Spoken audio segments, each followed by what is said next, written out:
Jadi misal begini, kita ngerti ya ada BRPT rally ya, ada PTRO rally. Seandainya teman-teman amit-amit nggak dapat BRPT atau PTRO ya nggak masalah. Tapi teman-teman mengerti ada satu saham yang teman-teman lagi nantikan ini karena percaya saham ini ada story fundamental yang bagus ke depannya, secara teknikal juga oke, tapi belum jalan nih, ya kan? Tungguin aja, sabar-sabar aja, jangan sampai teman-teman switching ya, yang teman-teman switching ini nanya cuma sedikit, yang kalian udah jual besoknya arah. Nah itu kan sering kejadian tuh begitu tuh. Benar. Ya kan karena terlalu banyak pindah-pindah. Ya teman-teman terlalu rakus menurut saya. Terlalu greedy, ingin semuanya di barang juga sama. Di WT juga sama. Nggak harus dibeli semua. Ya pusing. Fokuslah ke satu. Yang penting apa? Yang penting ketika kita menganalisa satu instrumen, kita tajam di situ. Ya kan ada beberapa teman nih kalau Ciri tadi saya ngerti kalau dia lagi call satu saham ya, dia lagi suka satu saham itu powerful banget nih cerita. Karena apa? Karena mungkin cerita mengerti story-nya secara detail. Nah itu yang harus kita pahami. Ya kalau kita mau bermain di WT, nggak usah semua WT, pilih WT yang paling kalian suka. Dari apa? Dari matrixnya tadi, yang paling sensitif ya kan.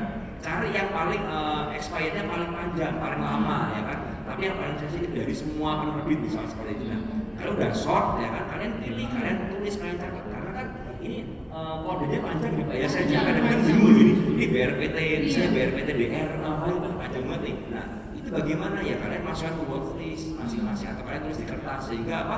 Kalau misalnya underlying-nya berjalan ya kan, kalian langsung bisa sigap ya. Jadi menurut saya nggak usah terlalu banyak cepat pusing menurut saya, tapi fokus aja. Fokus aja ya berarti ya.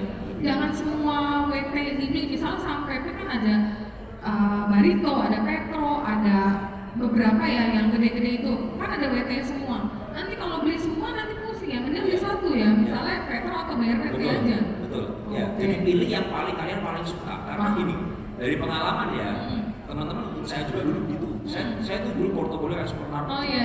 Saya tuh bisa punya 40 saham loh. Satu portofolio itu sampai nggak kepantau, nggak kepegang. Lupa ya. Ya, sampai lupa kalau saya punya saham itu. Kecil-kecil. Iya.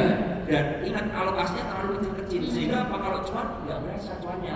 Cuman pamer persentase doang tapi nggak ada duitnya. Gitu kan kasarnya kan. Makanya dari portofolio saya selalu bilang buat teman-teman yang masih belajar, fokuslah maksimal itu 7 atau 8 saham itu udah paling banyak.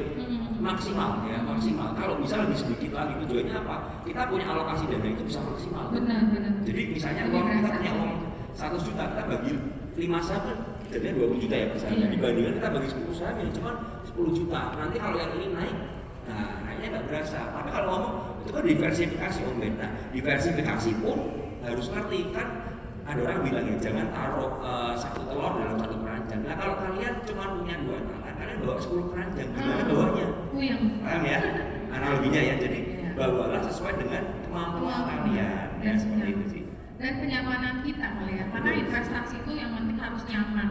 Kalau kitanya nggak nyaman